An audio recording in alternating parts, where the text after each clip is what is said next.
Ever since I started this project in art, many people have come forward and told me, you know what, I'm an artist. From store owners to business professionals, you name it. It really surprised me, but in a good way. I met this young lady one day in this venture event held by my school. Surrounded by millennium business executives and venture capitalists, she told me her dream is to have one day her own fund. Clearly, she is on her way. She has been working for one of the biggest venture capitals in Spain. But when I told her I have a project in art, she lowered her voice and secretly told me, you know what, I'm an artist. She stopped doing art at the age of 19 when her parents threatened not to pay for her tuition if she chose art school. With the pressure, she majored in industrial engineering. Secretly, the artist in her has never died. Perhaps you're working in the office 9 to 5. Your job requires some effort, but it gets tedious and repetitive. As a kid, you loved art classes and always wanted to be a painter when you grow up. But your parents told you that it will never work out for you.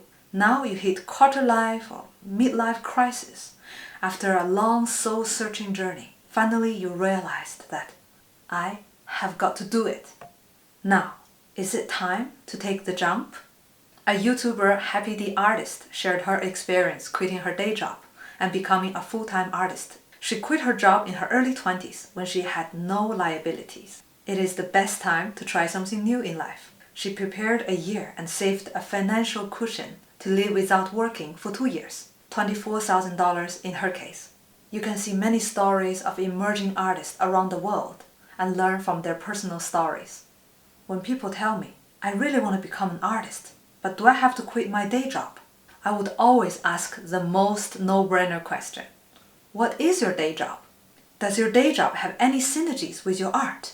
If you're working in the art and culture industry, let's say in a museum, you're in a relatively creative environment. If you're working as a teacher, even better, you have long holidays. Perhaps you can leverage the freedom, resources, and network to develop your art in your free time. When your art starts to take off, it is time to quit your day job and pursue a full-time art career.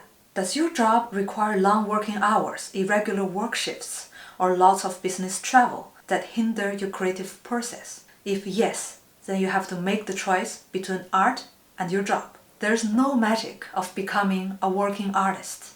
You're gonna put the time and work in it. What are your skills? Certainly, you should have mastered a fair level of painting skills before quitting your job. But if you have other skills that you have acquired at work, whether technical skills or people skills, you can transfer them into your art. If you're an IT guy, for example, you can easily integrate e-commerce in your website. If you're a logistic manager, sell your work online overseas and manage the shipping. Don't be afraid of bringing what you are good at into your art, even it may have nothing to do with art itself.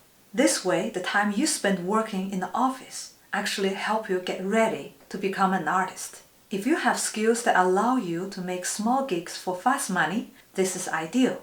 Develop them, perfect them. You can always keep a few clients in the unlikely event of bankruptcy.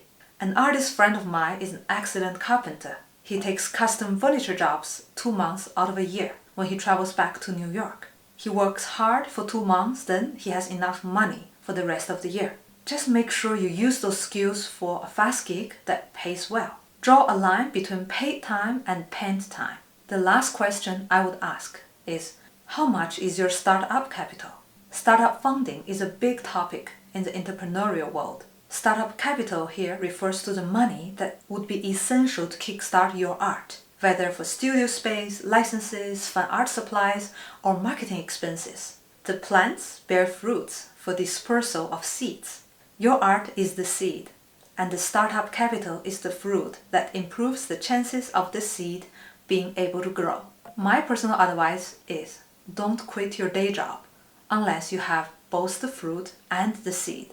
As YouTuber Happy the Artist mentioned, she saved $24,000 before starting her full-time art career. It may be difficult for you to ever save this much due to the current labor market situation. For example, the minimum wage in Spain is just over 800 euros a month, and current youth unemployment rate is at 36%. Unlikely you would be able to save anything with this salary, let alone gathering a startup capital for your art career. What can you do then? Learn from startup founders. Borrow, beg, and steal like an artist. Do you know that most of startup capitals get funding from 3Fs? That is, family, friends, and fools. I am serious. Less than 1% of startups raise venture capital. When they start from nothing, they have to rely on the 3Fs. Leverage the reputation you have built among family and friends. You'll be surprised. All the parties that you drive everybody home safe without drinking has finally paid off. You can start small. It is like a journey. When you don't have money to air travel, you could always walk. It will take longer.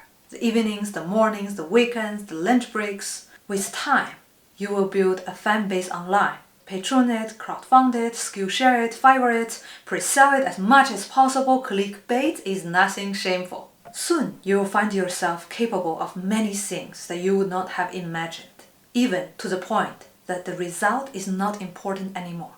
Welcome to the entrepreneurial journey. Are you ready for the jump? I hope my thoughts have helped you a little bit. If you have any questions, do share it with our community and perhaps we can give you some advice. Don't forget to subscribe and see you in the next video.